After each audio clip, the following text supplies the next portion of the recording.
is something we need. It's a leap of faith.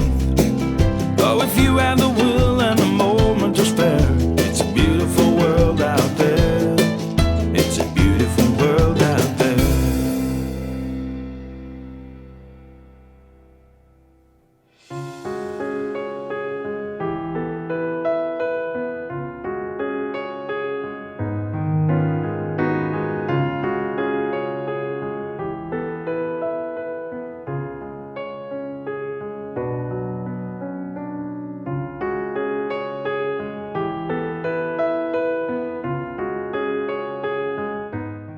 Culzean Castle stands on the brink of a 150-foot cliff that drops sheer into the Firth of Clyde.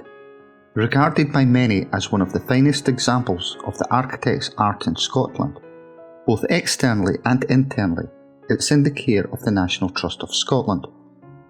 Today the castle forms the focal point of Culzean Country Park. The origins of the castle probably date back to the late 1300s, with the building here of a stone tower house. This was referred to in the 1400s as the House of Cove, or Coif Castle, both thought to be references to the caves in the cliffs below the castle. By the 1600s, it's been given its name, Culzean Castle.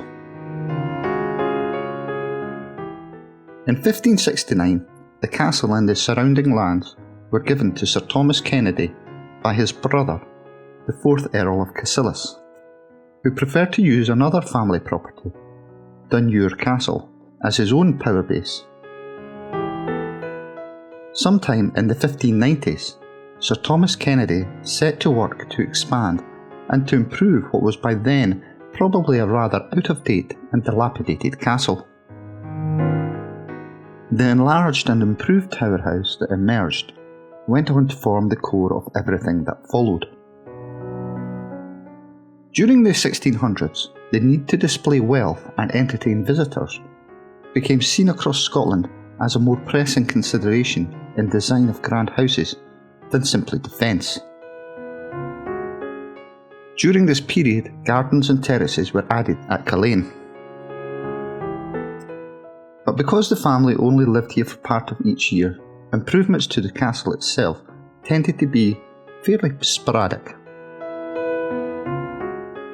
In 1742, Culzean Castle was inherited by Sir Thomas Kennedy.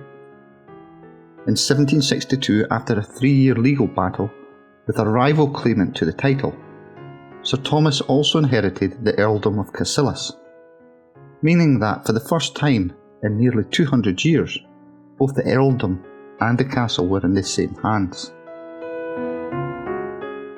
Sir Thomas actually began to modernise Culzean Castle in 1750, but it was his son, David Kennedy, the 10th Earl of Cassillis, who was responsible for most of what you see today.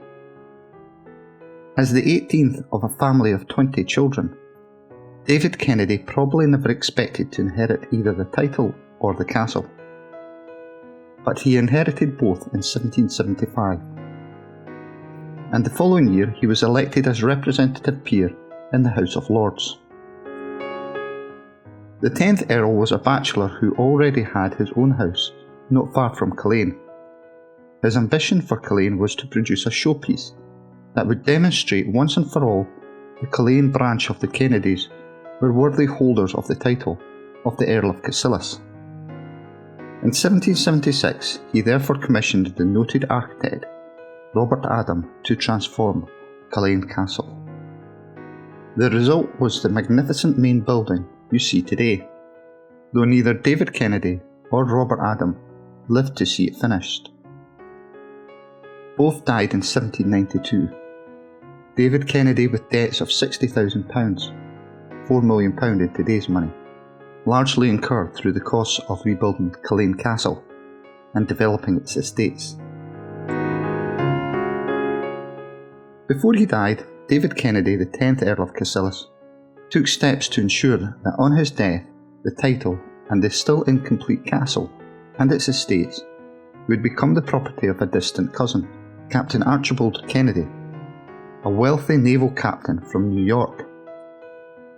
His aim seems to have been to ensure that the castle became the property of the one member of the family with the wealth to complete it and maintain it. Archibald Kennedy, the 11th Earl of Cassillis, died in 1794, leaving his recently acquired title and castle and his fortune to his son, also called Archibald, who became the 12th Earl of Cassillis. The 12th Earl took a number of steps to secure the family's fortunes, first by marrying the daughter of a wealthy landowner, and second by gaining himself a British title, the first Marquess of Ayrshire, to go alongside his existing Scottish title. When he died in 1846, he left the equivalent on today's money of £9 million. It was Archibald's grandson, the third Marquess of Ayrshire, who had spent his childhood at Culzean, who finished the development of Culzean Castle into what you see today. He commissioned the building of the 3-storey west wing, largely to provide modern accommodation for his growing family.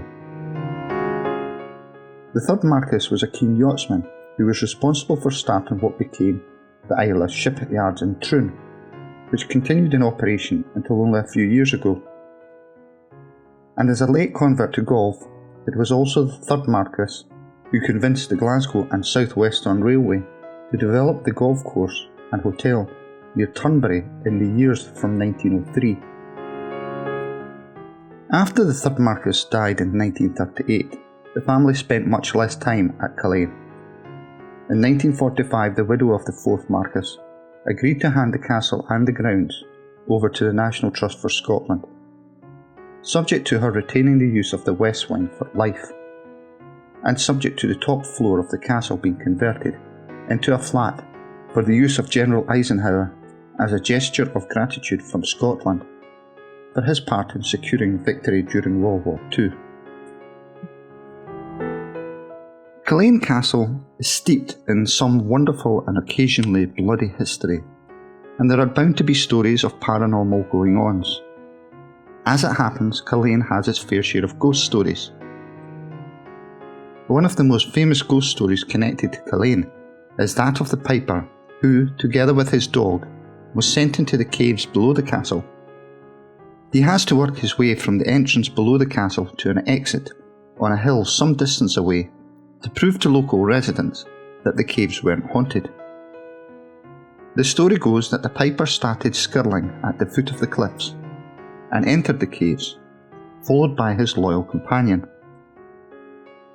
The howling of the pipes could be heard from inside the castle, high above on top of the cliffs. As the howl started to fade, people assumed the piper was making his path through the caves, but then the piping stopped. The occasional barks from the piper's dog stopped, and no one emerged from the cave's exit. Assuming he might have got stuck, a party went to search for the piper, but to no avail. The piper and his dog were never seen of or heard of again.